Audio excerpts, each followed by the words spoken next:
तो animal tissue के अंदर आज हम लोग मस्कुलर टिश्यू को कवर करते हैं।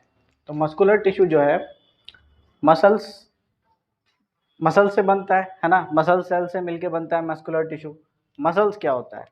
मसल्स जैसे कि हमारा बोन जो होता है, बोन शरीर का जो स्केलेटल सिस्टम है, शरीर का बॉडी का जो स्केलेटल सिस्टम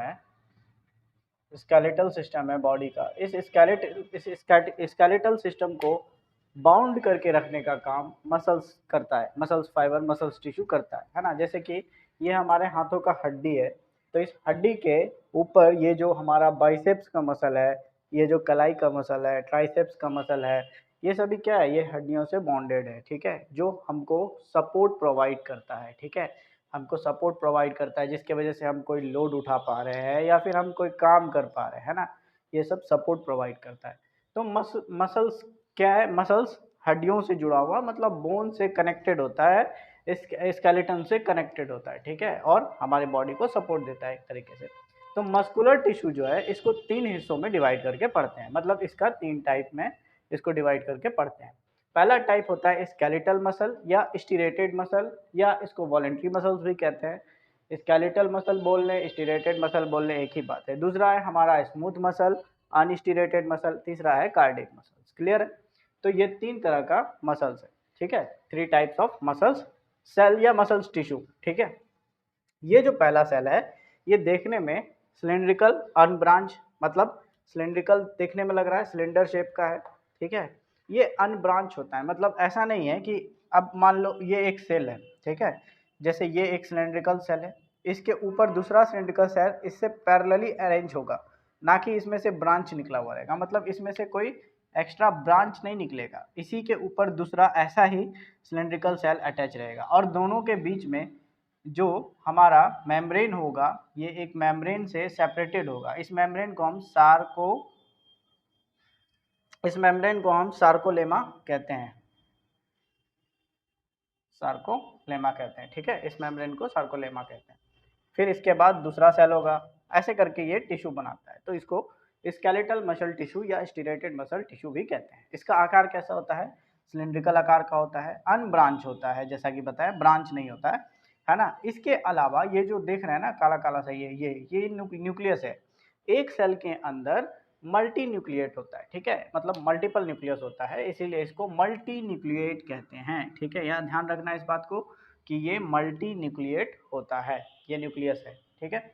इसके अलावा ये जो दिख रहा है हमको, ये रेड कलर से, फिर वाइट, फिर रेड, फिर वाइट, फिर रेड, फिर वाइट, ऐसे करके ये बैंड्स जैसा दिख रहा है ना, कहीं पे डार्क, कहीं पे लाइट, कहीं पे डार्क, कहीं पे लाइट।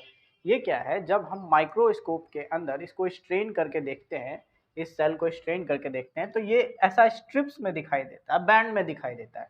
इसी वजह से इसका नाम स्टिरेटेड मसल भी रखा गया है। क्लियर है? इसी वजह से इसका नाम स्टिरेटेड मसल रखा गया है, मतलब इसमें बैंड्स होता है, ये डार्क बैंड, फिर लाइट, फिर डार्क, फिर लाइट, ऐसे करके होता है। क्लियर है?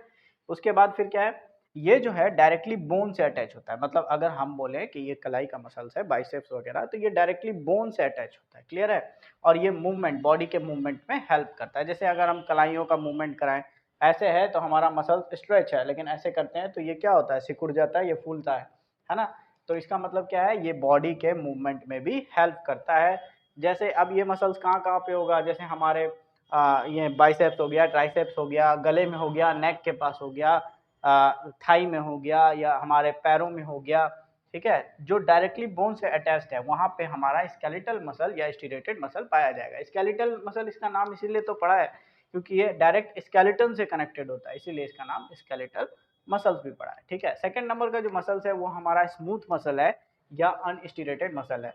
स्मूथ मसल्स जो होता है ये तो हमारा टिश्यू बना हुआ है। अगर एक सेल को देखें, हम एक सेल को देखें तो ये कुछ ऐसा दिखाई देगा, है ना, ये कुछ ऐसा दिखाई देगा। एक सेल को अगर हम देखने जाएं डिटेल में तो ये कुछ ऐसा दिखाई देगा, यहाँ न्यूक्लियस होता है, ठीक है, मतलब इसका जो लास्ट वाला हिस्सा होता है, एंड होता है, ये पॉइंटेड एंड होता है, ठीक है, और लंबा होता है, पॉइंटेड एंड होता है, मतलब देखने में ये स्पिंडल आकार का लगता है, ठीक है, स्पिंडल शेप का होता है, ठीक है।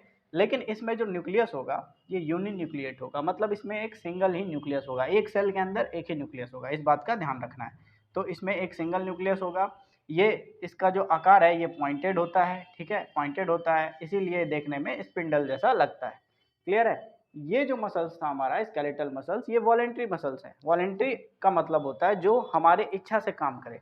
जैसे अगर हम बॉडी को हम कमांड देंगे, हमारा माइंड कमांड देगा इस हाथ को मोड़ना है, तो ये मसल्स काम किया, मोड़ना है। लेकिन कुछ बॉडी का ऐसा मसल्स है जो हमारे कंट्रोल में नहीं है, जो रेगुलर बेसिस पे वर्क करते रहता है, हमारा चाहने या ना चाहने से वो उसका काम रुकता नहीं है। जैसे हमारा आईलिड हो गया, ठीक है, स्टोमक हो गया, ये रेगुलर बेसिस पे अपना काम करते रहता है, ठीक है। तो इसका जो मसल्स है, ये सब मसल्स हमारा बना होगा स्मूथ मसल से, है ना। स्टोमक हो गया, इंटेस्टाइन का बाहरी लाइनिंग हो गया, आइरिस हो गया, यूरेटर हो गया, ब्लड वेसल्स हो गया, इन सब का मसल्स क्या है, लगातार अपना काम करते रहता है, मतलब स्ट्रेच होता है, कंप्रेस होता है, स्ट्रेच होता है, कंप्रेस होता है, ठीक है।